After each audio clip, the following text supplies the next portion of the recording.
Archer is trying to communicate with this alien species and is they're just not responding to any hails. I was like, man, this feels like my attempts on Hinge to try to like reach out to women. It's just I was like, this is ridiculous. The amount of ghosting. Like, welcome back everybody to Treknopod, the one-stop shop, your quintessential source and location and repository of the best Enterprise rewatch podcast that you could possibly think of. I mean, there's lots of stuff out there on YouTube. You found us, and that's important. So we just want to say, first of all, good job. You found us in that massive heaping pile of Trek content that's out there. We're so glad that you're here with us. My name is Captain Shoff. I am 1/3 of the captains on the bridge of the USS Treknopod. I don't like bridging alone. I like bringing some friends along with me when on my long mission. So without further ado, let me introduce my co-hosts with the most. We've got on my left, I don't know if it's actually going to be the left, but anyways, Captain Linda Paiges. How are you today? I'm good. How are you? I'm doing great. Midterms are officially over. So you're just like, a weight has been lifted. You're feeling good. Yes. I'm officially part of the Delta Flyers Patreon now, which is super exciting. I know. That's awesome. So that's been really cool. So it's been a busy week, but it's been a good week. So I'm really excited to be back. Talk about this episode. Fantastic. Captain Vactor, how are you doing today, sir? I'm doing excellent. I can't wait to talk about Archer. Yay! Yeah, we are talking about, let's see, this week is episode 12. We're talking about Silent Enemy. Now, for those that have been following along with us and maybe have been watching week over week, just like us, we talked about this last week, but I wanted to preface, not that it really has any bearing truly on the plot, but the events of this episode technically take place a week before the episode that we reviewed last week. So Silent Enemy is technically before Cold Front. I had totally forgotten. We did talk about that last week. Yeah. I totally forgot. So just throwing that out there. Not that it really matters, but I think maybe it's just in the timeline of the events. It matters to me. It matters to me. Yeah. Why? And the thing is, there's no reason for it to have taken place the week before. Right. I don't understand. There's nothing why? Plot-wise that would justify that. I mean, since we know like Malcolm's birthday and they do reference like dates on the show sometimes. So I think like maybe that's where they want it to be understood. But then I just don't know why they didn't release them in the proper order. Okay. Because I have to come up with an explanation for everything so that it makes sense in universe. Have you guys ever seen the theory? I think I may have talked about this before, that every Star Trek episode is a recreation of the captain's log. I have not. Interesting. So that's why Lower Decks, the whole bridge crew comes across as incompetent, because from there, it's a recreation of their log. So from their perspective, they're like exaggerating what happened.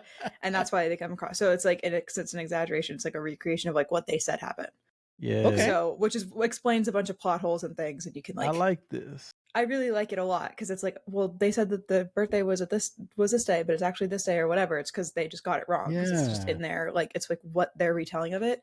So I'm gonna say that Archer's log, like this log, got lost, or like they accidentally skipped it, so then they went back, and that's why it's the week before. There we go. I like that. That's my explanation. I will. That's the official Treknopod.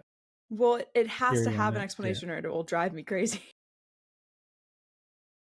So this episode, just for in a summary perspective, you've got the Enterprise, it's out on its mission, and there's this unknown alien that randomly appears, doesn't want to talk, doesn't want to respond to any hails, and Archer doesn't like that too much, and then fires on the Enterprise unexpectedly, and there's still no known motivation for this alien threat that has really taken the Enterprise by surprise and has worked them pretty good, to the point where like systems are down and they'd only fired like a couple of times. So like this is a powerful ship and a powerful adversary that they're facing off against. Meanwhile, Hoshi has been tasked with a mission of extreme importance, apparently. It is important. It is important. Which is finding out what Malcolm Reed likes to eat, because his birthday is coming up and they want to do something special for a dinner. So that's the summary of the summary of the beginnings of the episode. First of all, just want to get into it. Captain Vactor, we'll start with you. What did you think of the episode overall? Any part that did not involve Malcolm's what he likes to eat plot was good for me. Anything that involved the giant, massive revelation that he likes pineapple, whoop-de-doo! That was a huge waste of everyone's time. The only good thing about that was getting to see Phlox break it down, Detective Phlox. I would watch that show every week. Detective Phlox. If we got to see him breaking down Ugh. everybody's, I've studied all of their profiles, Captain, and here's what I can tell you about this person. And he just breaks it down on a cellular level. I'm in for that. But besides that, Shoff, everything else was fun. All right. And the mushroom-headed aliens, that was the point of the week where I had to roll my eyes. I had to say, well, there it is. There's the 2000 CGI right there. I had to do it. When I saw it, I said, I can't watch this. These aliens look weird. Oh. Okay. All right. But everything Captain else was Vactor holding back considerably. Red Vactor came Tell out. us how you really feel. Yeah, right. Captain Linda, what did you think of the episode? So I felt the opposite. I was completely invested in what is Malcolm Reed's favorite food. I was like, what is happening? Because, and I was a little bit disappointed with the reveal, but because it was so vague, I really thought it was going to lead to some like, well, he was genetically enhanced and now he can't eat real food or blah, blah, blah. Like, I thought there was going to be some hidden secret about him. What like, I he had thought. something like he was actually some kind of alien or whatever. And he was a traitor or like whatever. Like I wanted something like some big revelation here about him, or like he had an abusive childhood and nobody knew, or because it's like, oh, he went on this like hunger strike and that was like weird. So like it was a contest to see how long you could go without eating. Like that's so weird. Like why would you, like, there had to be more. So I was so convinced that there was going to be some like something that they were going to unearth about his past that was going to be interesting. I did not think the big revelation was going to be he likes pineapple and he doesn't like to talk to people. Yeah. Also, I was like, okay. Also, and I just want to like make, since we're talking about the whole pineapple thing, like on one hand, gotta love Phlox for coming in clutch and basically saving the day here, because without his help, Hoshi would have been up a creek with no paddle. But what you do have is Phlox essentially breaking doctor-client confidentiality. Right. And if there is HIPAA laws in the future, in the 22nd century, he absolutely violated HIPAA in order to provide that. They're gone. I have a question though. Can commanding officers still have access to that if they request it though? Because then like it would technically like Archer, because like Hoshi is just like going because Archer ordered her to. But so like Phlox doesn't necessarily know that. Like Hoshi said, oh, well, I'm doing this because the captain told me to. No, she said, well, she did say she had director. Okay, that makes sense. But that would have to be a little bit more formal than that, I guess. Yeah, I think like, she did say. Well, let's get Archer on the phone, and make sure. Yeah, and if he signs off on it, then yeah. But like they streamlined it and just said, oh, well, okay, in that case, I'll go ahead and tell you anything you want to know. Here's his file. Take a look at everything. Oh yeah, you can see he's got a little wiener. I'm just wondering if it like, do we think that is how it works in the Star Trek universe, where like commanding officers can have access to their crews like medical records? Yeah. I thought so. But what I will say is that the whole time, the whole point of this was to come up with a food to give him at dinner. And at I no was thinking point that too. And it do was they have dinner. They just have a cake, which is a pretty normal thing to have for a birthday, but that's not a birthday dinner. You don't just, I don't know. Okay, I've for had birthday cake for dinner, we're having cake. I have had cake for dinner a couple times, so I can't really judge on that too hard. I had my mom, when I had a bad day and like as a kid, my mom would stop at Publix on the way home and let me pick out a jar of frosting, and then we would go home and we would eat it with 2 spoons. So like I'm not really the Admiral is we would the eat the best. full jar most of the time, but yes, that was so we most certainly, there were a handful of times, not every night, obviously, not super often. Obviously, like my parents do cook and they're actually very good cooks, so we had real food for dinner. But every once in a while, every couple years, my mom would be like, I want ice cream for dinner tonight. That's what I want. And then that's like, we'd have ice cream. So I can't hate on the cake for dinner too hard. That was pretty normal. This is not for dinner, but that reminds me of a Jim Gaffigan joke. Jim Gaffigan is my favorite comedian, and he said, okay, when did it become established that it was okay to eat pancakes for breakfast? Because you can picture the mom saying, you're not having cake for breakfast. You're having fried cake with syrup for breakfast. That's okay. So that's what that made me think of. Hot Well, pocket. when my mom makes that chocolate peanut butter pie, that is my breakfast until the pie is gone because it's so good. Quick moment here. She brought up the chocolate peanut butter pie, and we need to properly bow our heads and say thank you to our admiral for providing such delicacies. Okay, so Captain Linda's mom, aka the admiral, was so kind and so generous and thoughtful. She baked pies for both Vactor and myself, shipped them across the country, opposite sides of the country, mind you, and we both got a chance to enjoy the chocolate peanut butter pie. It was packaged amazingly with ice packs, and it had like an insulated bag, and then had bubble wrap. Like the whole thing was an amazing display, and the pie so good, and I would absolutely and have had some for breakfast. So I can really just say, like, thank you so much, Admiral. You will forever live in my heart. Thank you. It was delicious, and I also had it for breakfast, lunch, and dinner. Oh, I'm jealous. I miss it. I'll have it at Thanksgiving when I'm home or when I break. Yeah. Maybe Linda, if you stay friends with us, maybe you'll get some pie one of these days. No, and also, she ain't getting none of mine. And also, my parents made homemade focaccia today. I was so jealous. That sounds really good. I know. So speaking of parents and things, we find we do get to meet Malcolm's parents in this episode. Yes, they're very weird. They're weird. They're very weird. And I was totally freaked out. In my personal opinion. No. They don't know jack about their own son. Also, side note, his sister. I was like, why does she look? She immediately looks familiar. I was like, why does she look familiar? Same thing. Yeah. She's the mom in the Hunger Games. She's Katniss and Prim's mom in the Hunger Games. She's also in Caprica. If you're a Battlestar Galactica fan, she was on that show too. The prequel. Yeah. See, I've never seen Caprica. I don't know how. I love Battlestar. But yeah, so we meet his parents, and they're dopes. They don't know a dang thing about Malcolm. And it made me I wrote down a question. I was like, I got a question for the Caps. So if you were to reach out to your parents, would they know? Or I'm sorry, rather, if I was tasked with like the same mission as Hoshi, and I reached out to both of your parents, would they know your favorite food? We'll start with Captain Linda, since we were talking about the Admiral. Yes, absolutely. My parents would have a list.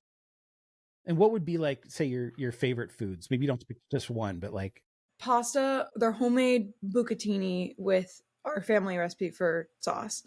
Okay. Because we're Italian. Stuffed artichokes, specifically my grandmother's recipe. Yes. Nutella. Yes. I think those would be their top three. They're like, these are the things that you could feed her forever and ever, and she would be happy. Like any artichokes in any form, pretty much, like artichoke hearts. Okay. I'm a big fan. Lobster. There's a place, I know, my dad got me hooked young. There's a place near our house that has fried lobster tails. What? They're so good. I dream about them when I'm here. I wouldn't even know what that looks like. That sounds amazing. So good. Next time we go, I'll send you a picture. And they come with like a honey mustard aioli. So good. And drawn butter, of course, because it's lobster. Of course. You can't eat. Yeah, I fully believe your parents would know that about you, because they're invested parents who care. And Malcolm's parents clearly so weird. They don't know. They didn't know anything. They're like, oh, what's his position? What does he do on Enterprise? Yeah. Did he leave? What does he do on Enterprise? He was in the back room. Parents, I've been calling for him for dinner.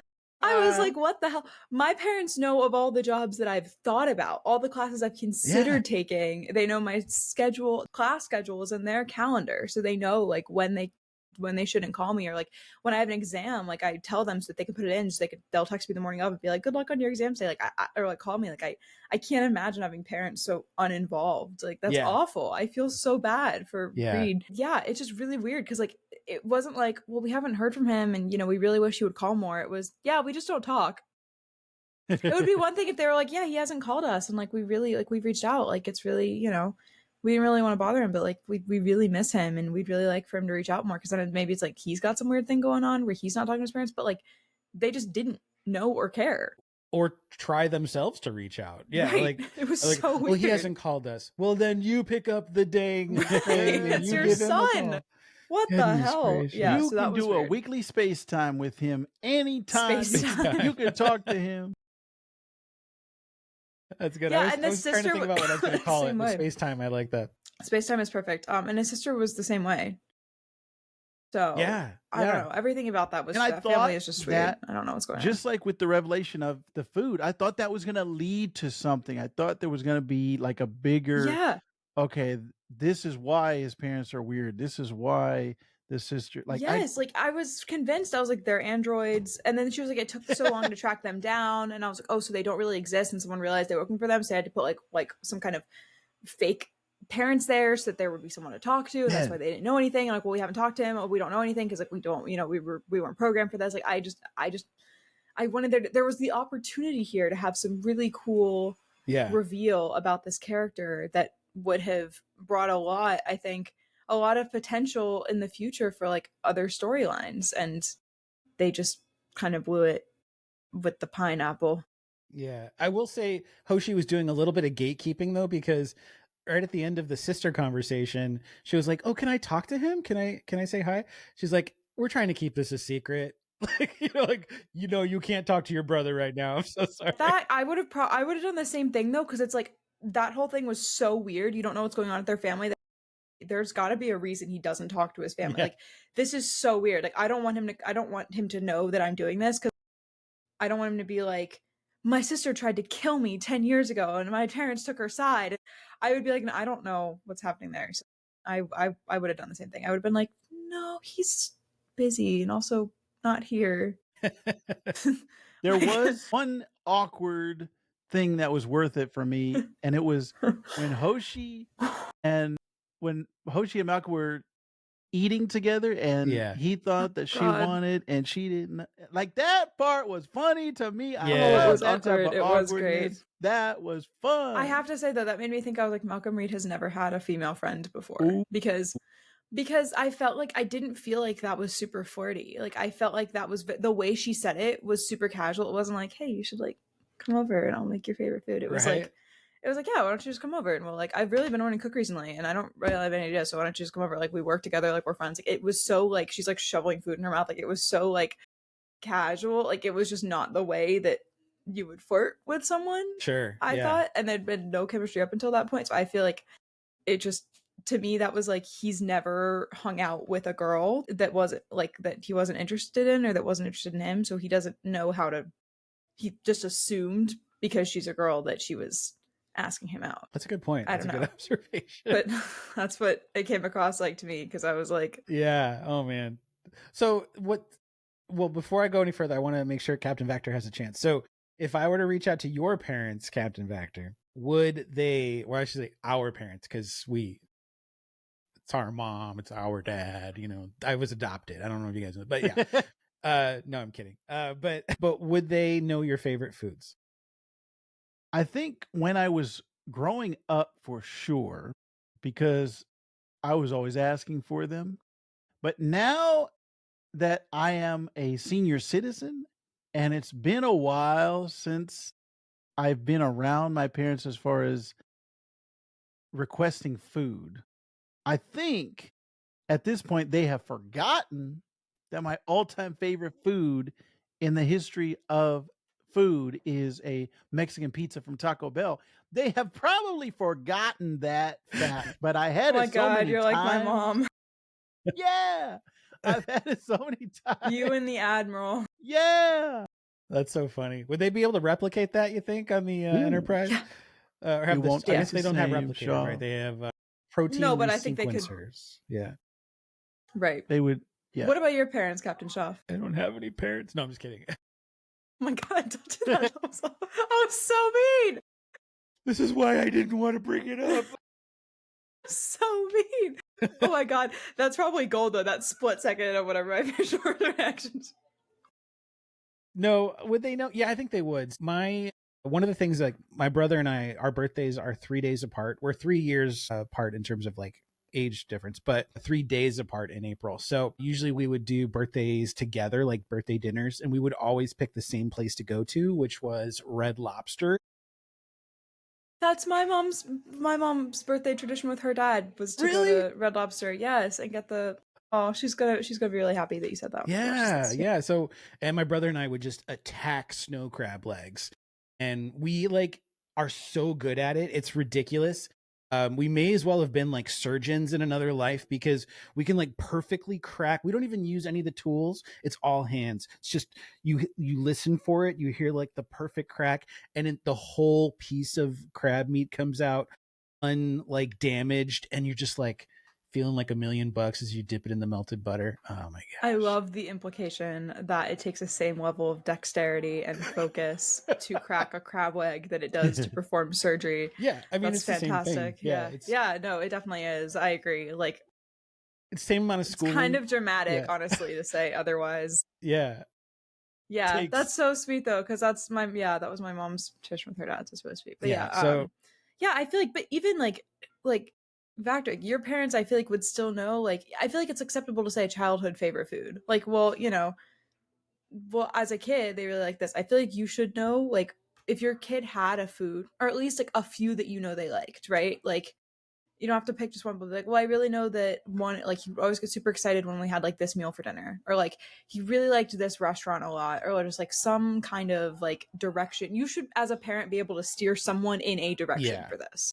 Absolutely. No matter, right? Like, I feel like you should be able to give them some kind of answer. It doesn't have to be like one specific thing, but you should be able to give them something. So it's very weird if you weren't able to do that. Well, even if it's, like you said, even if it's wrong, like, I'm sure my parents would say something that was my favorite, like, right, McDonald's, like, whatever. And Malcolm's parents are like, he just ate whatever we put in front of him. Like, what? That was, first of all, that's a boring answer for this show. And then second of all, that's weird as parents.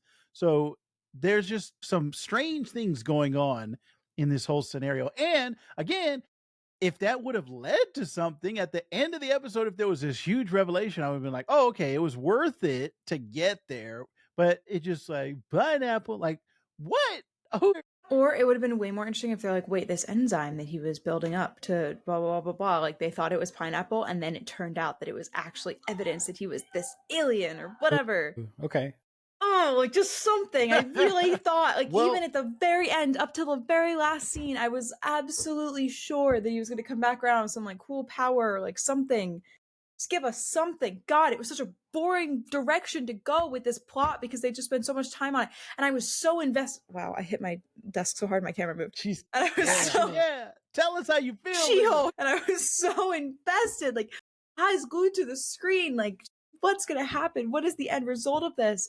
He likes pineapple. Whoop-de-doo. Like, what do you mean? They got us. Let me be a writer, please, for the love of God. They could have then made a pineapple Hawaiian pizza or something. Like, it could have been. No, you can't, because pineapple shouldn't be on pizza. So they can't do that, actually. In the future, humanity will have come to terms with the fact that fruit does not belong on pizza, and we'll all be happy. We will have evolved enough as a species to have decided that. And I say this, my dad likes pineapple on pizza. My best friend, the one who saved me from passing out in front of Kate Mulgrew, and also is the one who was like, hey, your name's Linda, she loves pineapple on pizza. I can't do it. My other best friend that I got a Kate Mulgrew signature for from Orange is the New Black also loves pineapple on pizza. I can't. It's wrong. There's just something about it that's not okay. I don't know the whose decision that was. This podcast, Shoff, is that Linda hates pineapple. Yeah, it's the opposite. Yeah, this is great. Do it. I'm glad we went here, Linda. So no, I'm happy. And no, they could not have put the pineapple on a pizza. I love pineapple. I love pizza. They just should not be together in any lifetime. Fair enough. Any universe. Yes, character development. Yes. What I will say that's really kind of interesting about this whole this episode, the fact that it even exists, and the fact that a plot point, like the major, like, I guess, B storyline of this episode, being this like pursuit of information about Malcolm and his personality, his interests, like all that stuff. The only reason that it exists is because the writers up until this point have not given him anything to do. Like, and they still didn't give him anything that's to do, what I mean. he Like, didn't actually do anything in this episode. He was a just blank talked slate. about. It could have been anything. And that's why I love your guys' He should have been a mutant. Your perception of like there should have been more, like it was leading to something. Yeah, because could have been an android. He could have been abused as a child. I know that was a super dark route to take with that, but that could have been an interesting story. He was neglected. His parents could have beaten him.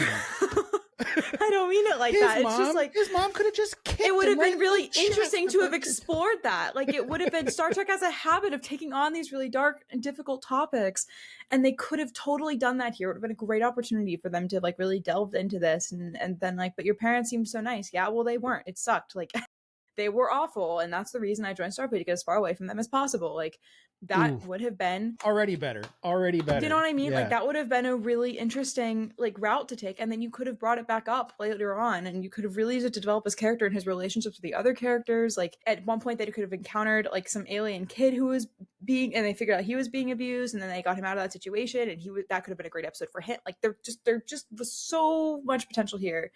To just do something, because otherwise it just doesn't make sense that like none of his family knew. It just doesn't make sense that no one would know what his favorite food was, or just again not even like one specific food, but just a general direction to take, some kind of thing that he liked. No one knew anything. Something else is going on there. I wonder, are they going to come back to that, Shoff, or no? You know, I wish I could say that I know, but I don't. And I'm not saying that it doesn't happen, but none of like that aspect of his character development doesn't stand out to me in terms of like future episodes. So I'm going to say I hope that there's more to that we get to see, that this is like breadcrumbs that we're going to, you know, unpack a little bit more later and find out maybe you're right. Maybe there was some form of abuse, and that's why they're at odds with each other. And that's why he's so closed off and doesn't let the crew get to know him or things like that. Like, I hope personally, and I wish I could say more. I really don't know. So okay. I Googled it because I needed to know if there was an answer, and that's the AI overview, but it looks like we're going to get something from his past that might be kind of interesting here, but okay. I don't know how fleshed out that's going to be, and I don't think that they've talked about this yet. But it's not. She's looking up spoilers right now. It's not from his family, which is what I was trying to figure out. So well, I don't know. Maybe I don't know. Maybe they just wanted him to go into the Navy more, that he didn't. I don't know. Shoff, tell us. Do these aliens come back? Do we get to find out any more information about these mushroom caps? Do we find anything out? And why did they attack the ship? What was going on there, Shoff? There's a lot of unknowns related to that. I will say that they were informally referred to as the Shroomies by production staff. Were they really? Because of their mushroom-like shape of their heads. Yes. So I will say this. I don't want to spoil Enterprise, but I did look ahead to find out if these guys come back, because I honestly didn't remember from my last watch. And I hate to say it, but I don't think they do. This episode was a waste of time. Nothing happened. It was kind of, knowing that, like, and it had so much potential is the thing. Also, who wrote this episode, and did they work on Voyager? This episode was written by Andre Bormanis. Yes. And let's look them up. Let's see here. Because Archer's yes, they did. They were a science consultant on oh, you know what? Actually, they did write a number of Star Trek Voyager episodes. The episode Night, season 5, episode 1. I'm going to be so impressed with myself if the answer is yes. Let's see. Nightingale? No. So he co-wrote Nightingale. You know, I'm looking at the Wikipedia. It doesn't tell which episodes. I'd have to dig. What was the guy's name again? Andre Bormanis. Kind of like Bormanis. I don't know. I was going to say like Rick Moranis. Okay. No, it was Brandon Braga and Joe Minosky, it looks like. Okay. The reason that I ask is because Archer's whole kind of self-pitying guilt thing of like, I decided that we needed to start our mission early. I took everyone away from home early before we were ready, blah, blah, blah, was so similar to Janeway's locking herself in her quarters and having the same, like, kind of face-to-face with guilt and being like, I just stranded us out here and I made a mistake and now none of them are going home for their families. Well, that was not a sentence. And now not everyone's away from their families. Like, they were so similar. It's all I could think about. And I was just curious if it was the same writers because it was just so similar. Like, I know I make a lot of Voyager connections because I just watch it so much that I just find Voyager connections in literally everything. But this was like a very, very clearly a nod to Voyager because it was quick. It was like a very short, it wasn't like a theme throughout the whole episode. He hasn't been acting like this the whole season. It was just this one little moment, and it was just very, very similar to that Janeway guilt. Yeah Which again, like, was weird because, like, for Janeway it made sense because, like, it was her decision and that's obviously an emotionally complicated thing to deal with, but for Archer it's like, didn't Starfleet send him out? Yeah, and Trip tries to do a good job of that, saying like, dude, if we didn't leave when we did, then Klang would have been sent back to Kronos in a box. Right. So, and also, like, they still can go back if they want to. Like, that was the weird thing to me. Like, again, the Janeway get one sense because they're stranded. She made the decision without Starfleet. It was 100% her. She wasn't following orders. But Archer, like, they could just go back if they want to. Like, there's no... Yeah, and also... like, they're still within range. In prior episodes...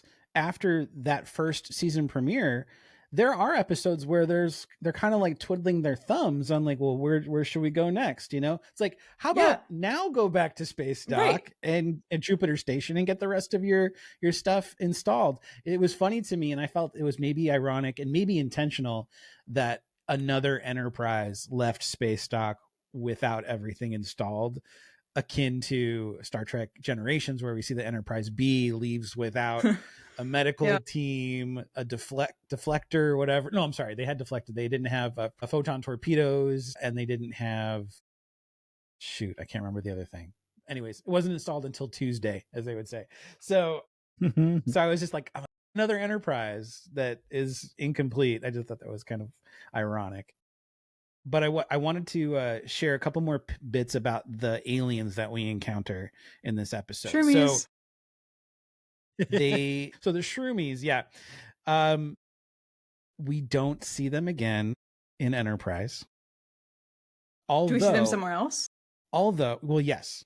Although their ship designs, whether or not this was intentional, and everything I'm reading about it says that it may or may not be. It's not really confirmed, and I would say probably more likely that it's not intentional. They're just reusing, pieces and props and things like that, ship designs. But the ship design is used again later in the season or later in the show. I don't even know if it's this season, and those aliens are given a name, so could be the same, could maybe it is not the same. But I will say this, that the aliens themselves do appear in Star Trek Online. They are referred to as the Elachi or the Elachi, however you pronounce it. And then they're also mentioned in a novel, so that would be like expanded universe type stuff where it's not necessarily canon. They're referred to as the Verdians. I was looking into like the Star Trek database, and they're called the Elachi, they're called the Mutes, the Verdians, or the Kavalans. So there's a bunch of different names, sort of indicating that maybe there's a bunch of different factions within their I was thinking of the Kazons. Yeah. So that's probably what it's more like, but this is the only time we'll see them in a show. Interesting. This would have been a perfect opportunity for Lower Decks. Yes, I agree. And I also think, knowing what I know about where the show goes in future seasons, it's nuts to me that this alien species is not used again. That's all I'm going to say. Because there's already a perfect reason to use them again. But I won't say more than that. But now I'm curious. Yeah. So I mean, we're pretty far it. away from realizing what I'm hinting at, but Shoff I just don't want to spoiled that Super Mario is going to make an appearance in the last episode because of the mushrooms. Now you blew it, Shoff. Now I don't even need to watch the rest of the Super Mario. show. Okay, but when can we get a Nintendo Star Trek collab?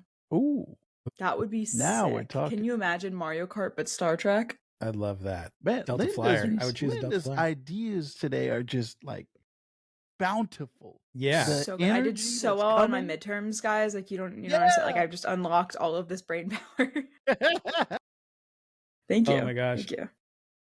So some other takeaways from this episode. The initial part of the episode where Archer is trying to communicate with this alien species and is they're just not responding to any hails. I was like, man, this feels like my attempts on Hinge to try to like reach out to women. It's just I was like, this is ridiculous. The amount of ghosting. Like he's just like, hey, how's it going? My name's Archer. Everything okay over there? Like, and there's just like all these like questions that are just like as if it were like prompts, like text prompts, but like no response. I'm like, this feels too real right now. This is very triggering for me. I'm never gonna be able to see that scene the same way ever again. That's exactly what it is. Absolutely. It's like the alien species got the ick from Archer right from the get-go. Too real. Oh God. They're like, no, we don't like this guy. He's too nice. He's I don't too like friendly. too No, nice. something's wrong. I want to be a gentleman. I want to be, respectful, but not nice. I don't want to be nice. I'm not like bitter or anything. I'm just. Yeah, it seems like you're really level-headed about it. Yeah, what I'm saying is I'm very single and ready to mingle. So. All you mushrooms, shroomies out there, Shoff is available. Come on down. Contact him. I got his number. He's got a suite reserved on Ryza. Yeah. And he likes pineapple on pizza. I know who else is available. Natalie from Pensacola. She's available because Trip, I guess, is breaking things off with her. I guess so. He wanted closure, too. Also, yeah, what's funny is in a previous episode at all? Well, a previous episode, the one where like T'Pol was talking about how she had a fiance that she was basically going to have to break things off with. He told her that all his relationships had gone bust. So yeah, so where the hell did that it's like the writers just aren't paying attention.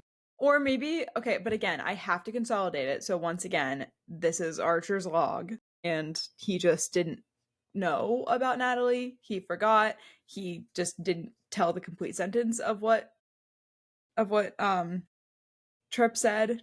Maybe he finished. Well, most of my relationships have gone bad except the one I'm in right now. Or like maybe he kind of knew the relationship was over at that point, but I'm really overthinking this. I need it to make sense. I mean, really do. This is the 12th episode. They've been on this mission for like the past 4 or 5 months.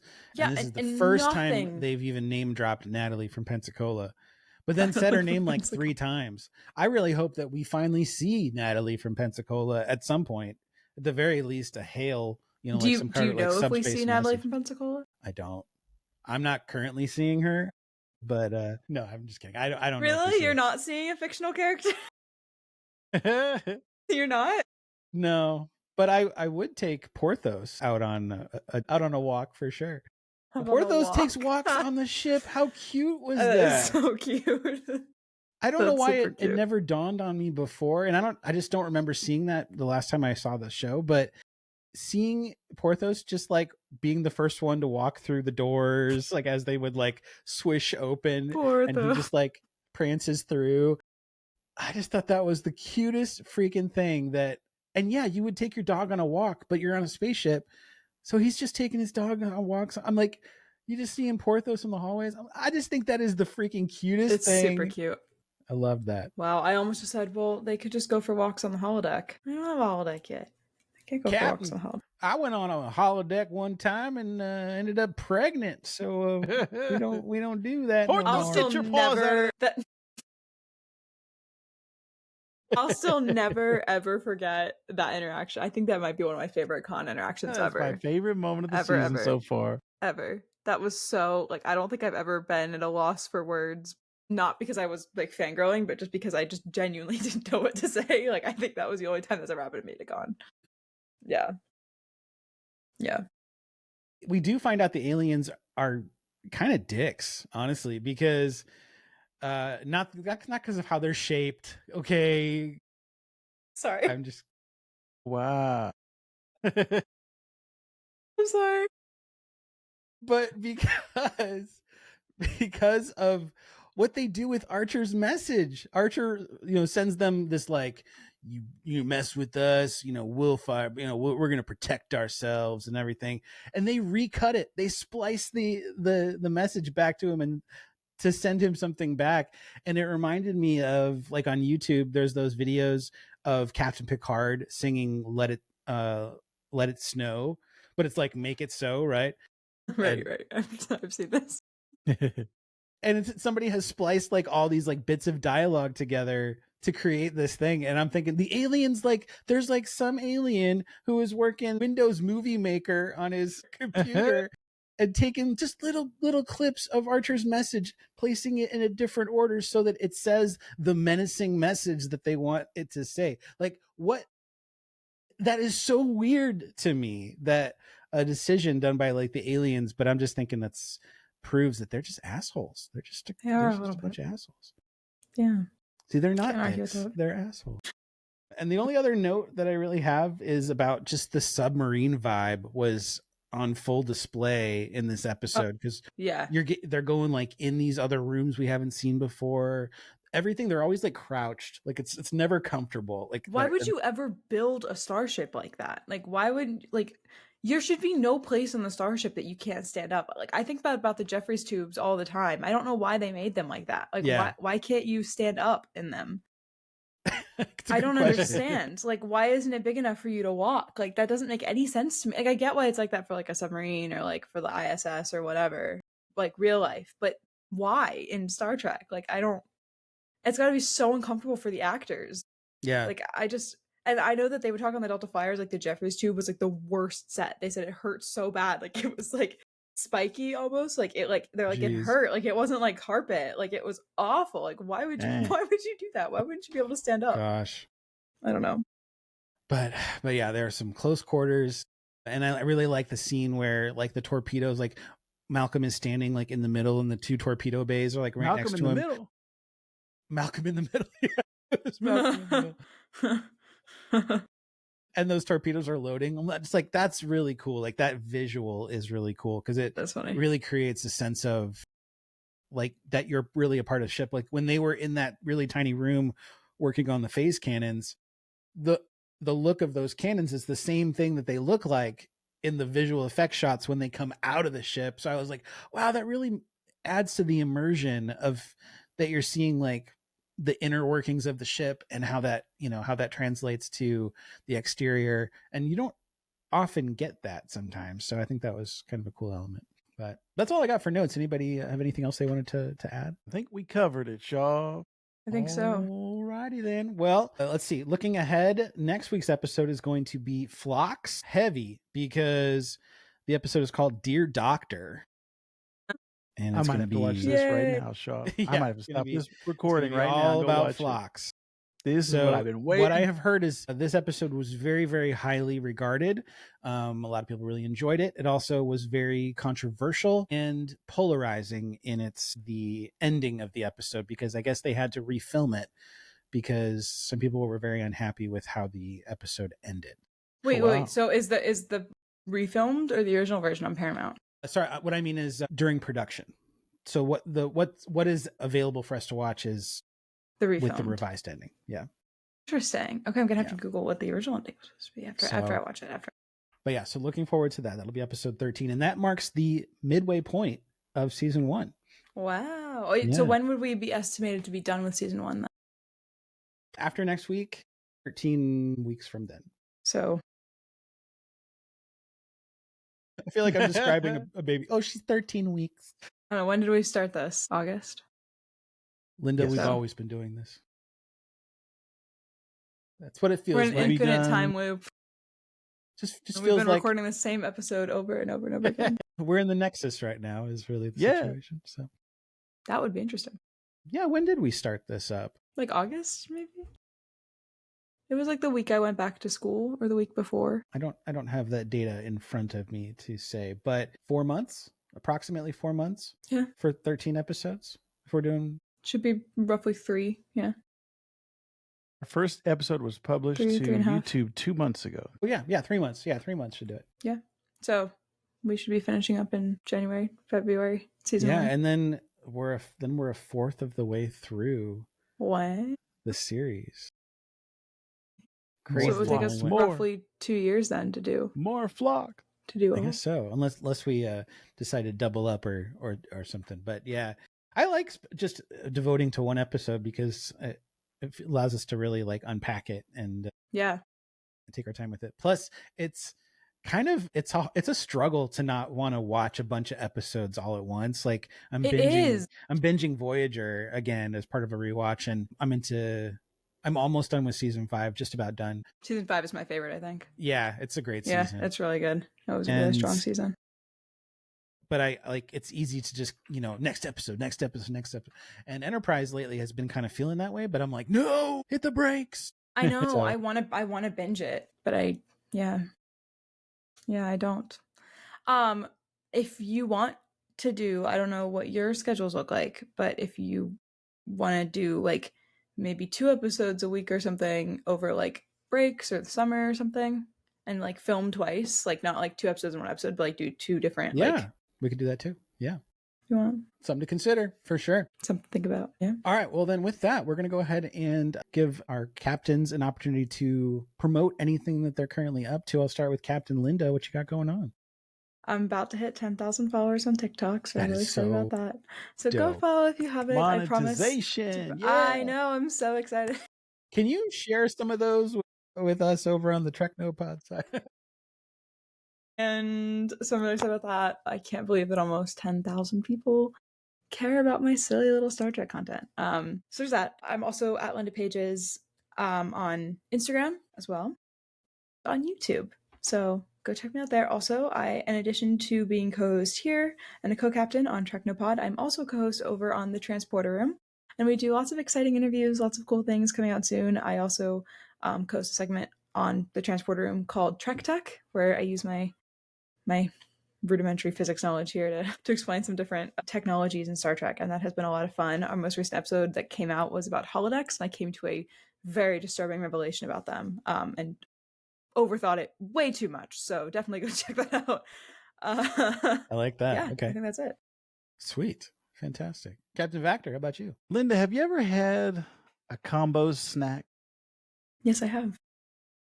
What if I told you that in the 1990s, Combos teamed up with Marvel Comics to create a comic book character who had 14 different Marvel comic characters spliced up into one? And he only kept his powers as long as he ate combos. So as soon as he stopped, that's not true. Is that true? Back. This is a true story, and you'll find it on my YouTube channel, This Comic Cooks, as well as my excellent TikTok. Advertising. Yeah, truly really great was. promotion. That really was. I want to reach all the combos fans out there. That's my goal, and my mission in life is to reach every combo lover. It's an untapped resource. Yeah, about Combo Man. So definitely check out This Comic Cooks on YouTube and TikTok. I'm trying to find some weird and wild characters to talk about. That's crazy. That's fun. That's awesome. Yeah, that's really cool. Yeah, I love talking about like TikTok accounts. Linda's TikTok account is fantastic. Vactor's This Comic Cooks account is equally awesome. I am in the presence of greatness, and I just try to elevate myself to their level. Not quite there yet, but working on it. The Treknopod TikTok account is also awesome. Is awesome. Sorry, words failed me there for a second. It's so awesome. I can't even speak about it. Yes. Also, the Legos are so cool. Thank you. I love the Star Trek Legos. That's been so cool. I've really been enjoying that series. So thank you. Yeah, I'm looking forward to doing more. I've been waiting to hear of any leaks for what's supposed to be coming out on Black Friday, because they have yet to, like, by now normally, and they're really keeping this one hush hush because they know that Trekkies are crazy. Well, they know we're stalking their page. It's really atypical, because most of the time you will have seen promotional images of a set months in advance. And they're the only pictures that exist of the Enterprise D and the minifigures are extremely grainy that are out there, and it's really not like a good picture, and it's also preliminary, so like it could change a little bit, but normally there's something else by now. We've had way more than enough time, and the fact that we're almost in the month that it is supposed to like drop, it's crazy to me that we haven't seen any pictures. So I am really, really anxiously excited for that. And I will absolutely be buying that day one and be building it through a series of videos on the Treknopod TikTok account. So please look forward to that. But in addition, I got to be interviewed on another excellent Trek podcast called Trekmendations. And that's supposed to come out, I want to say November 10th, I believe is when Jason said that he would be dropping that episode. So we'll have more about that soon. But speaking of which, it was actually about my Trek recommendation, which was rebrickable.com. Are you giving away the episode? Make people go watch it to find out what your Trek recommendation is. I mean, don't listen to me because I don't know what I'm talking about. I don't know how to do this self-promotion stuff. Okay, so go with that listen in mind, to Trek recommendations to find out what Shoff's Trek recommendation was. Yeah, it's worth a listen for sure. But anyways, thank you so much for joining us this week. One more thing that I talked about on Transporter, but realized that the episode hasn't come out yet. So I've yet to publicly acknowledge this, but if you'll notice, my camera quality has been significantly better, and my fancy new mic here and new headphones and new lights. I would like to thank my dad, aka the Fleet Admiral. Oh. This is his designation. He's the Fleet Admiral? The Fleet Admiral. Fleet. Excellent. For this new setup, he did all of the research. It was very important to him that everything remained pink, because my snowball was pink, so this is a much lighter pink, but my mic here is in fact pink. The headphones, all of my wires for my setup are also pink. Nice. Oh, I'm really excited about that. So thank you, Dad. Such a nice guy. Right? Yeah. We can thank him for introducing you to Star Trek as well. So awesome. Yeah, he did. Linda's parents are the best. Vactor's parents are the best. Good. I wish I had parents. No, I do. They're nice. They're nice. We love them. We like them. I just want to paint this really sad picture of myself so that everyone, takes pity on me. Okay, well, with that in mind, hope everyone has a wonderful rest of their week, and we will be back next week with episode 13, Dear Doctor. Until then, live long,